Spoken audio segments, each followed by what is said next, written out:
పునాది ఎవరంటే భౌతికంగా, మానవ రూపంలో ఇంటికి సరైన పునాది ఎవరంటే కాసమ్మ అనే తల్లి. ఎవరి తల్లి? ఎవరు? ఈ కాసమ్మ అనే తల్లి. ఇది నాకు తెలిసినంత వరకు, నేను ఉన్న మాటలో విన్నంత వరకు, ఈ కాసమ్మ అనే తల్లి యవ్వన కాలంలో చనిపోయిన తర్వాత ఈ తల్లి అంట భౌతికంగా ఏం చేసింది? తన ఇల్లుని చక్కబెట్టుకుంది. ఆ యొక్క బిడ్డని జగపతి బాబని బిడ్డని ఆ యొక్క యవనములో ఉన్న పసిబిడ్డగా ఉన్నప్పుడు, ఆ బిడ్డ ఉన్నప్పుడు తన భర్త చనిపోయినా కూడా ఈ కుటుంబాన్ని ఎలాగంటే దేవుని మీద ఆధారపడుతూ సరైన పునాది వేసుకుంటూ తనకు, తన అత్తమామలు, తన కొడుకు అందరికీ మంచి పేరు తీసుకొని వస్తూ ఈరోజు ఒక స్థితికి వచ్చినంటే దేవుని మీద ఆధారపడి ఉన్నది కనుక అదే ఆధారము. మనుషుల వైపు చూడకు తల్లి, మనుషులను ఎవరిని నమ్మకు తల్లి. నువ్వు నమ్మవలసింది ఒకటే ఒకనైనా, నీ బిడ్డ భవిష్యత్తు గురించి, నీ వాడల గురించి, నీ ఒక బిడ్డ గురించి గర్భఫలం కావాలా, లేదా నీ యొక్క సరిదిద్దులకు సరిగా నువ్వు మనుషుల వైపు చూడకు తల్లి. కాచమ్మ తల్లి అని చెప్తున్నా తల్లి, నువ్వు చూడవలసింది ఎవరు చూస్తావు? యేసు క్రీస్తు వారిని. ఎందుకంటే నువ్వు ఆ రోజు నీ భర్త చనిపోయిన కాడి నుంచి ఇప్పటి వరకు నువ్వు ఎవరి మీద ఆధారపడినావు? దేవుని మీద ఆధారపడి ఉన్నావు కనుక ఈరోజు సమాజంలో వాళ్ళ దగ్గర మంచి. రెండవదిగా అత్తగారికి తగ్గట్టు కోడలు ఎవరు? దేవమ్మ. దేవమ్మ తల్లికి గమనిస్తున్నప్పుడు, ఆ తల్లికి దగ్గర ప్రాంతాలు వచ్చినప్పుడు ఆ తల్లిని చూస్తున్నప్పుడు చాలా సహనము కలిగినట్టుగా.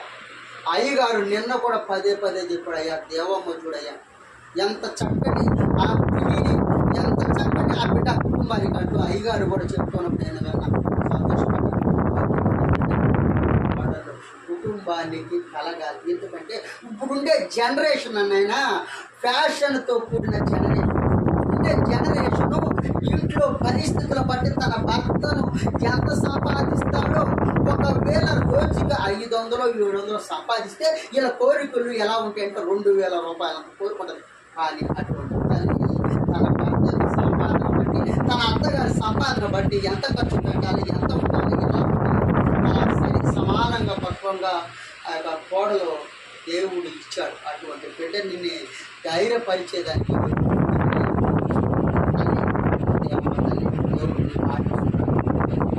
సరైన పునాది నీ అత్తగారు ఎలాగైతే కట్టినదో, నీ మామగారు చనిపోయినప్పుడు నుంచి కుటుంబాన్ని ఎలాగైతే కట్టుకున్నదో, నువ్వు కూడా ధైర్యపడిన దిగులు చెందకు, ఏదైనా మనకు దిగుపడేదో అనుకోవాలి.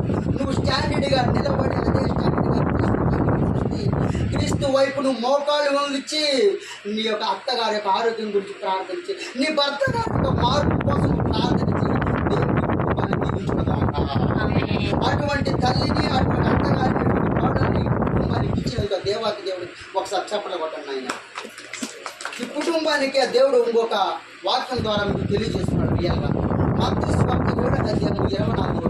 కాబట్టి ఈ నా మాటలు విని దాని ప్రకారంగా చేయువాడు తన ఇల్లు కట్టుకొని బుద్ధిమంతునని పోయి ఉన్నాడు.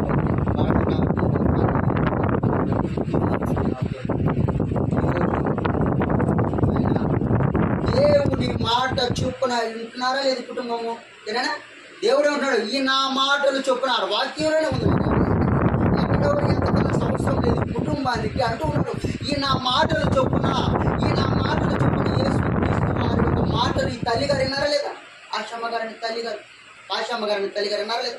కాశమ్మ గారిని తల్లి ఆ మాటలు, దేవుని మాటలు విన్నది కనుక మనుషుల వైపు చూడకుండా నా టార్గెట్, నా భర్త చనిపోయేసరి నా కుటుంబాన్ని సమాజం గురించి ఎలాగా నిలదొక్కుకోవాలి, నా కుటుంబ పరిస్థితులు ఎలాగా నేను ఉండాలని ఆ తల్లి గారు దేవుని యొక్క మాటలు విన్నది. ఇంకా తన యొక్క బుద్ధిమంతుడు ఎలాగైతే చెప్పిన మాటలు గ్రహిస్తాడు, బుద్ధిమంతుడు తెలియవంతుడు అన్ని తెలిసిన వాడు ఎలాగైతే ఎదుట వారి మాటలు గ్రహిస్తాడు, ఎదురు చెప్పడు. ఏంది నాకు చెప్పేది అని అన్నాడు. బుద్ధిమంతుడు ఏ కాడికి అన్ని విషయాలు సమకూర్చుకుంటాడు. ఏది తప్పు, ఏది చెడు, ఏది అనేది సరిదిద్దుకునే వాడుగా ఉంటాడు. అదే విధముగా బండ మీద ఏముంది, పురుగు పాద్ది. బుడదలో కడితే పురుగు పాద్ది.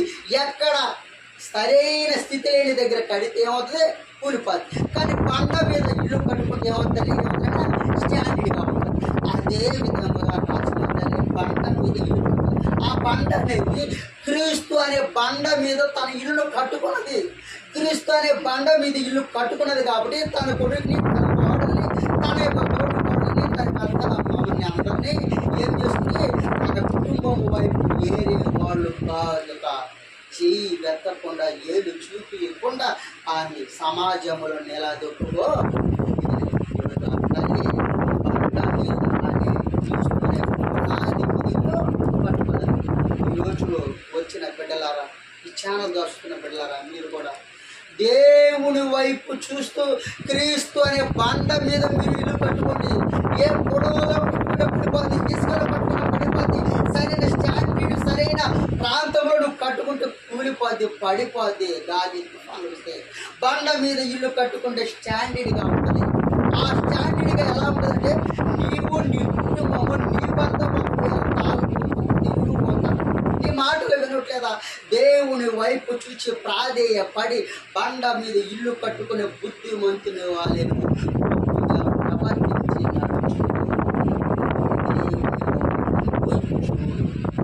చూచినట్లయితే, ఆయన వైపు ఆనుకున్నట్లయితే, క్రీస్తు అనే బండ మీద ఇల్లు కట్టుకున్నట్లయితే, నీ కుటుంబాన్ని సరిదిద్దుకున్న వాడి అయితే దేవుడు నిన్ను, నీ కుటుంబాన్ని దీవించును గాక.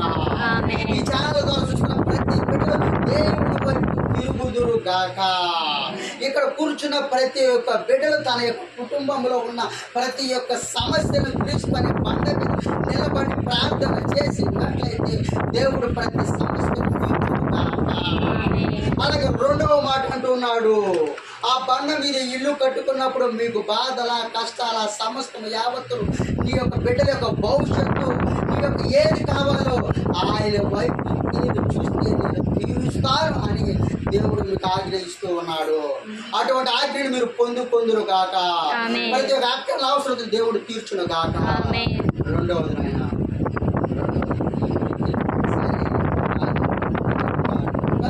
ఈరోజు స్టాండర్డ్గా నిలబడ్డారు.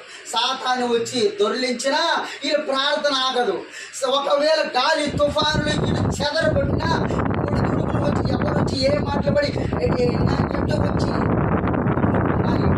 కదిలించినా వీళ్ళు స్టాండర్డ్గా నిలబడి దేవుడి వైపు చూస్తూ ఉన్నారు. అలాగే వీళ్ళు నిరంతరం ముందుకు గాక.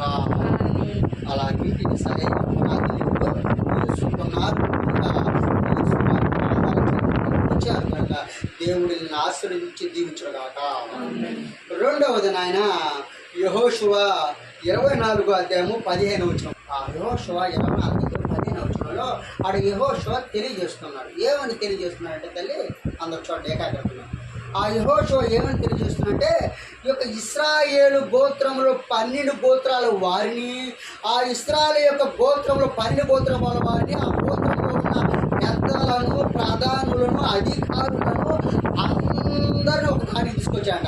ఎలా తీసుకొచ్చాడో, ఒక తాటికి ఒక దగ్గరికి తీసుకొని వచ్చి వాళ్ళకి చెబుతూ ఉన్నాడు. ఏమని చెబుతూ ఉన్నాడంటే, అయ్యా మీరు ఐగుప్తులో ఉన్నప్పుడు బయలుదేవతలను పూజించారు కదా, యూఫ్రటీస్ నది అద్దరినున్నప్పుడు కూడా మీరు దేవతలను, ఆయా అన్య దేవతను మీరు పూజించారు కదయ్యా.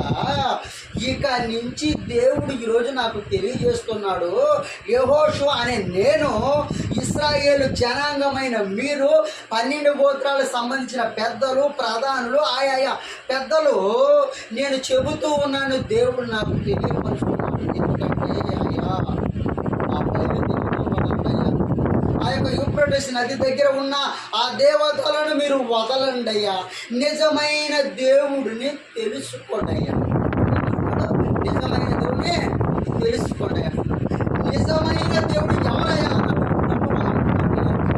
అయ్యా మీ పితరులు ఉన్నారే, అబ్రహాము, ఇస్సాకు, యాకోబు, వీళ్ళు ఉన్నారు కదా మీ తండ్రులు. వాళ్ళు ఎవరు సేవించారు? యెహోవా తండ్రిని సేవించారు. యెహోవా తండ్రిని సేవించబట్టి వాళ్ళు ఏం చేశారు?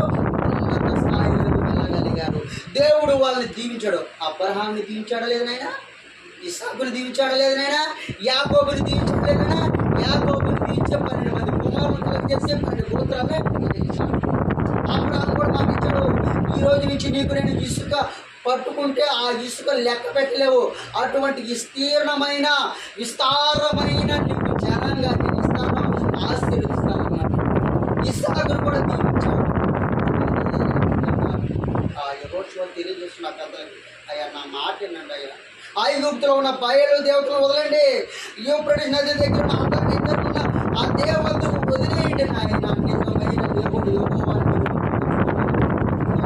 పూజించండి, ప్రార్థన చేయండి అని అంటూ వస్తూ ఉన్నప్పుడు వీళ్ళు ఈ చెవితో అయినా ఆ చెవితో వదిలేస్తూ ఈయన మాటలు లెక్క చెబుతున్నప్పుడు ఆయన ఎన్ని మాట తెలుసా? తెలుసా? నేను చెప్పడం వరకే, నేను చెప్పిన తర్వాత మీరు వినకపోతే, ఒకవేళ మీరు సేవించకపోతే, ఒకవేళ పూజించకపోతే, ఒకవేళ తెలుసుకోకపోతే, నేను చెప్పేది ఒకటే ఒక మాట, నేను నా ఇంటి వారు అందరం కలిసి యెహోవాను సేవిస్తాను.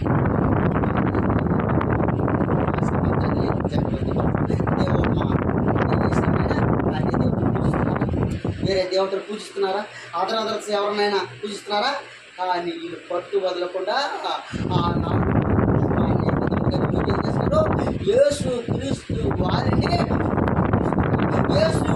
వారి వైపు ప్రార్థన చేసి అడుగుతున్నారు.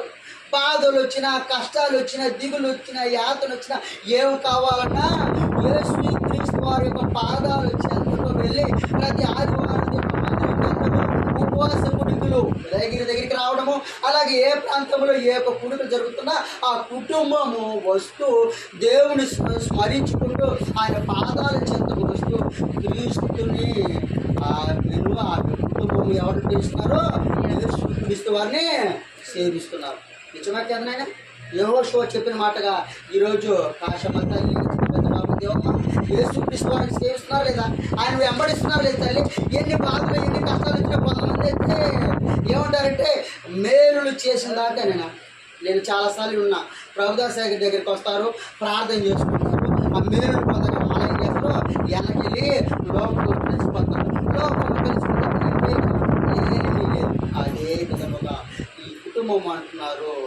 వీళ్ళు ఏం చేస్తున్నారు? స్టాండర్డ్గా వీళ్ళ కుటుంబమును అందరూ కలిసి వారిని సేవిస్తూ ఉన్నారు కాబట్టి ఆయన పాదాలు చెందుకుంటున్నారు కాబట్టి దేవుడి కుటుంబాన్ని దీవిస్తూ ఇక్కడి నుంచి ఈ రోజు నుంచి నేను ఈ కుటుంబానికి దేవుడు తెలియజేస్తున్నాడు.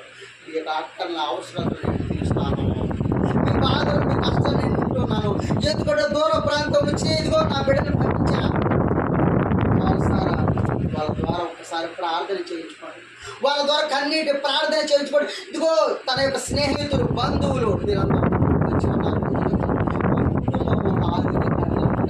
ఈ కుటుంబ సమస్యలు తొలగాలి. ఈ కుటుంబంలో ఉన్న బిడ్డ మారు మనసు పొంది దేవుని వైపు తిరిగి చూడాలని, అందరూ ఈ కుటుంబము సుఖ శాంతులతో ఉండాలని, అది మీరు చూడాలని ఆ యొక్క ప్రార్థన దేవుని వైపు ఆ ప్రార్థన ఈ ఉపవాస కుటుంబంలో మీరు పాలు పంచుకున్న ప్రతి ఒక్క బిడ్డలకు ఈ కుటుంబం తరఫున మీకు ప్రత్యేక వందనాలు. ఈ కుటుంబానికి మీలాగే సపోర్ట్ ఇవ్వండి. ఈ కుటుంబం ఎంత దూరమైన వెళ్తుంది, ఈ కుటుంబం అభివృద్ధి చెందుతుంది. ఇది ఇలాగే మీ సపోర్ట్ ఈ కుటుంబానికి ఉండాలి. ఎందుకంటే ఈ సమాజంలో ఒకరు బాగుపడితే ఒకరు చూడలేరు, ఒకరికి నచ్చదు. వీడు బాగుపడితే ఈర్ష. అది నేను చాలాసార్లు గమనించాను, చాలా దగ్గరలో. ఎందుకంటే వీడు బాగుపడ్డాడు, వాడు బాగుపడినాడు. సమాజంలో ఏంటంటే తోటి వారే, తెలిసిన వారే చూస్తారు. కానీ కుటుంబము దేవుడు దీవించి ఆశీర్వదించాలి. మూడవ మాట అంటున్నాను నేను. ఆ యొక్క విషయం ఏంటంటే యెహోషువ ఎలాగైతే తన కుటుంబముని సమర్పణ కలిగి దేవుడి వైపు సమర్పణ కలిగి ఆ కుటుంబాన్ని అప్పచెప్పాడో యెహోషువ ఇదే అదే విధంగా ఈ కాశమ్మ తల్లి జగవత కుటుంబము దేవునికి సమర్పణ కలిగిన వారుగా ఉన్నారు కనుక ఈ ఉపవాస స్థితిలో జరిగించుకుంటూ మనల్ని పిలిచి దేవుని ప్రాధేయపడి తన బాధల కష్టాల కుటుంబంలో దేవుడు ఈ క్షణం నుంచి తీసివేయరు కాక. ఈ కుటుంబం ఇక నుంచి చివరంత వరకు దేవునికి సమర్పణ కలిగి ఉంటుంది కాక. అలాగే కుటుంబం కాపుదల మరియు భద్రత కుటుంబానికి ఉండాలి.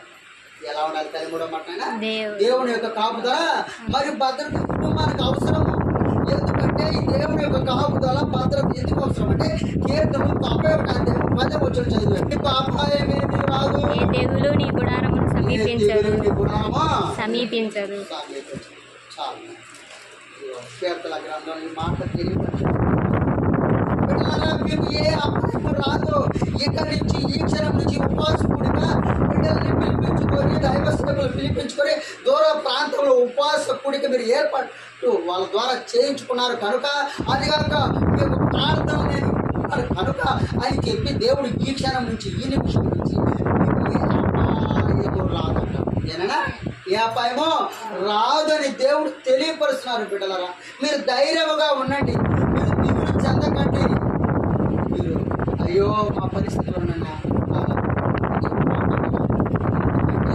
దేవుడు ఈ క్షణం నుంచి మీకు తెలియజేశాడు ఏ అపాయము కూడా ఆయన దాటి ఈ కుటుంబానికి రాదంట. ఏ అపాయం ఏ కుటుంబానికి రాదు. ఏ తెగులు కూడా సంధించదు.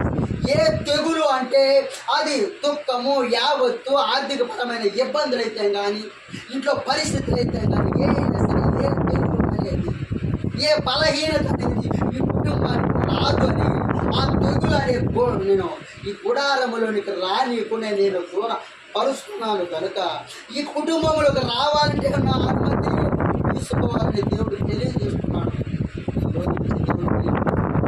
ఏ అపాయం కూడా ఈ కుటుంబానికి రాదు, ఏ తెగులు కూడా ఈ కుటుంబానికి రాదు. మీరు ధైర్యంగా ఉండండి. దేవుని వైపు మీరు